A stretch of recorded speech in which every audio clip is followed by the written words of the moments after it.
Bismillahirrahmanirrahim. Assalamualaikum warahmatullahi wabarakatuh. Perkenalkan, saya Lorenza Andisti dengan NIM 220170244, Program Studi Sastra Indonesia, Fakultas Bahasa dan Seni, Universitas Negeri Padang.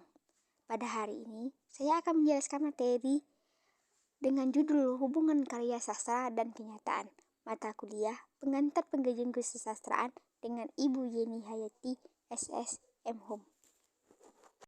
Baik, yang pertama, teori mimesis dan kreasi, Plato dan Aristoteles. Plato dengan teori mimesisnya dianggap sebagai pelopor teori sosial sastra. Damono 1979 halaman 16. Kata mimesis berasal dari bahasa Yunani yang berarti tiruan. Teori mimesis menganggap karya sastra sebagai tiruan alam atau kehidupan. Abram 1981. Menurut Plato, mimesis atau serana artistik tidak mungkin mengacu langsung pada nilai-nilai ideal, karena seni terpisah dari tataran ada yang sungguh-sungguh oleh derajat dunia kenyataan yang fenomenal. Selanjutnya, dalam sosiologi sastra, teori Plato dan Aristoteles dianggap mendasari kajian sosiologi karya sastra yang membahas kenyataan yang terdapat dalam karya sastra dalam hubungannya dengan kenyataan yang terjadi dalam masyarakat dan menganggap sastra sebagai sarana untuk mencatat dokumen sosial historis masyarakat. Dalam kajian sosiologi sastra yang awal, hubungan antara karya sastra dengan kenyataan seringkali dipahami dalam hubungan yang bersifat langsung, tanpa mengingat hakikat sastra sebagai karya estetik yang diciptakan pengarang. Dengan berbagai latar belakang dan motivasi yang kesemuaannya akan ikut berperan dalam membentuk realitas yang tergambar dalam karya sastra. Baik, yang selanjutnya, asal-usul genetik karya sastra, Hippolyte Taine dan Lucien Goldman. Menurut Taine, sastra bukanlah sekedar permainan imajinasi yang pribadi sifatnya, tetapi merupakan rekaman tata cara zamannya, suatu perwujudan macam pikiran tertentu. Apa yang dikemukakan oleh Taine menunjukkan adanya hubungan antara sastra yang diciptakan pengarang melalui imajinasi dan pemahaman terhadap apa yang terjadi dalam masyarakatnya, dengan norma-norma dan nalar kolektif masyarakat tempat pengarang dan pembaca hidup.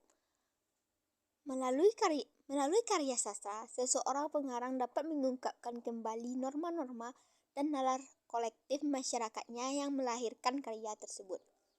Namun, dalam hubungannya dengan fungsi dokumen tersebut, Taine membedakan antara karya sastra besar atau yang monumental dan karya sastra biasa. Sastra hanya dapat dianggap sebagai dokumen apabila ini merupakan monumen. Baik, selanjutnya, kajian sastra yang menekankan pada aspek genetik atau asal-usul sastra selanjutnya dikembangkan oleh kritikus Lucien Goldman dari Prancis, yang dikenal dengan pendekatan strukturalisme genetik. Goldman memahami asal-usul karya sastra dalam hubungannya dengan pandangan dunia kelompok sosial pengarang dan kondisi sosial masyarakat yang melahirkan karya sastra. Goldman 1981 halaman 74. Menurut Goldman, memahami karya sastra pada dasarnya adalah memahami asal-usul dalam hubungannya dengan pandangan dunia masyarakat yang melahirkannya, seperti yang disuarakan oleh pengarang sebagai wakil masyarakatnya. Baik, yang selanjutnya, hubungan antara sastra dengan lingkungan.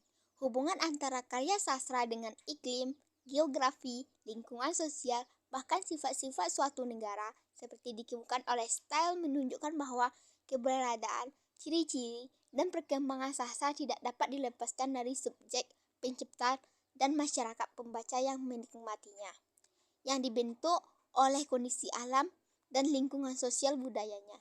Artinya, konteks sangat berpengaruh terhadap keberadaan dan perkembangan sastra suatu bangsa.